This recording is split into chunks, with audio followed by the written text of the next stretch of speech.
betimin, aja i shmet ushtruese detyrës, po jo më shumë se 6 muaj. Në moment që e ka dhoja deputetit dhe ka thonë në emër të popullit të Kosovës, në emër të qytetarëve, betohem se do të ushtoj detyrën e deputetit të pavarur dhe në interes të qytetarëve, aja nuk ka më punë në pjesën e domenit të presidentës, ushtrues detyrës së presidentit. Faktikisht shtetin e kemë sonte pa president. Edhe në qofse, si që thash më herët, në ndonjë rast jashtëzakonshëm, ndonjë situatë e cila na nuk mundna me imagjinu, po imagjinon armiku, edhe sulmon Kosovën sonte. Forcat e armatosura sonte, forcat e sigurisë nuk kanë komandant suprem, po përveç komandantët e rregull, që zoti Jashari, generali, nuk ka komandant dhe nuk din ka merr urna për me mbrojtë shtetin tonë. Sonte, shteti jonë është i pambrojtur në atë aspektin e krijimit të institucioneve.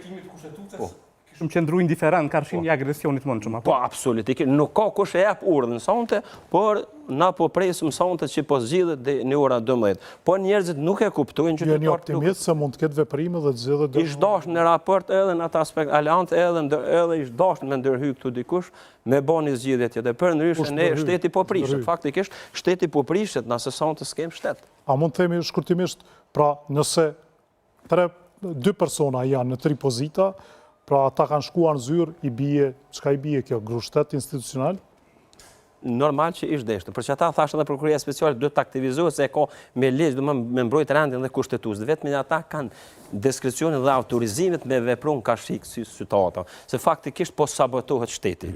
Faktikisht është lloj sabotimi nga një grup njerëzish. Tash pa dallim partia apo grupacione, këta e kanë marrë pozitën e 120 deputetëve, është shteti se 2 milion qytetarë janë peng e 122 deputetëve të zgjedhur qytetarëve. Është 20, secili ka përgjegjësinë e vet dhe veprimet edhe dhe funksionet. Sonte ne sabotohem, sonte shteti nuk funksionon për shkak 120 deputetëve. Në emër të popullit, në emër të qytetarëve. Ata disa deputet po thonë se kanë shkuar aty dhe duan që të bëhet seanca, por ta shohim atë shkojnë nga lëvizja vetëvendosje.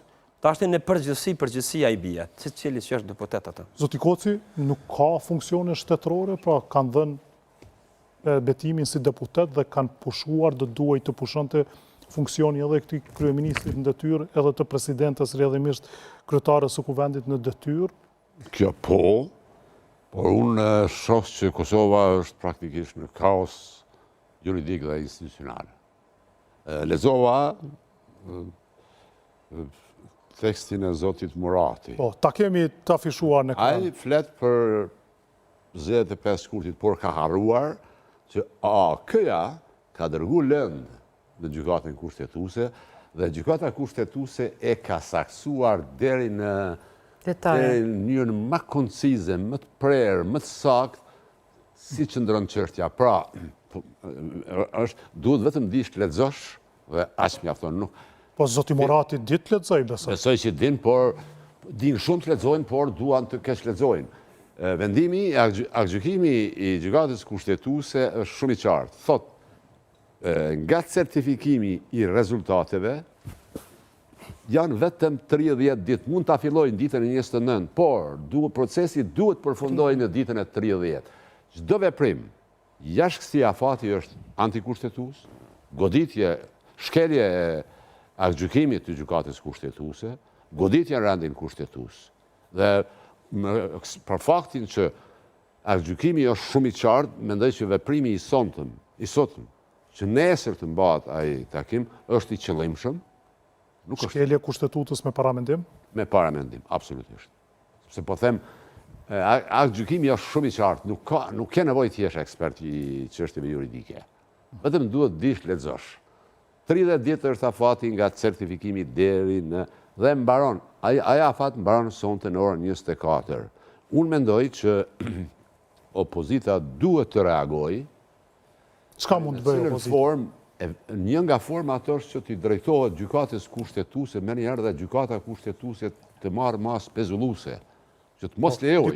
Dikush tash po thotë që pikrisht ky është qëllimi i zotit Kurti, që ta shkel kushtetutën, të shkoj duke u shtyra edhe që në pamundësi, siç po thonë opozitat, na nënshtroj, na shojnë zgjedhje me 27 vitesh. Nuk e përjashtoj, por para lojrave të tilla është mbrojtja e rendit kushtetues dhe e kushtetutës. Para gjithave, kjo duhet të jetë vendi i cili bën dhe mbyll syt para shkeljes kushtetutës, shkeljes kaq arbitrare kaq të rëndë, nuk ka të ardhmë të mirë, sepse futet në vakume, futet në kaos institucional. Shtetet nuk prishin vetëm me tanke, të huajve, dhe me bomba. Shtetet prishin edhe nga brenda. Duke fillu nga, sidomos duke e godit kushtetutën.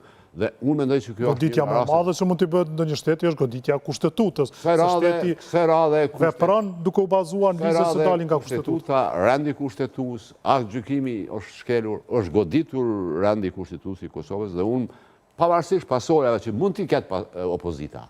Unë tash nuk du të hyj në spekulime se cili është qëllimi i fundit.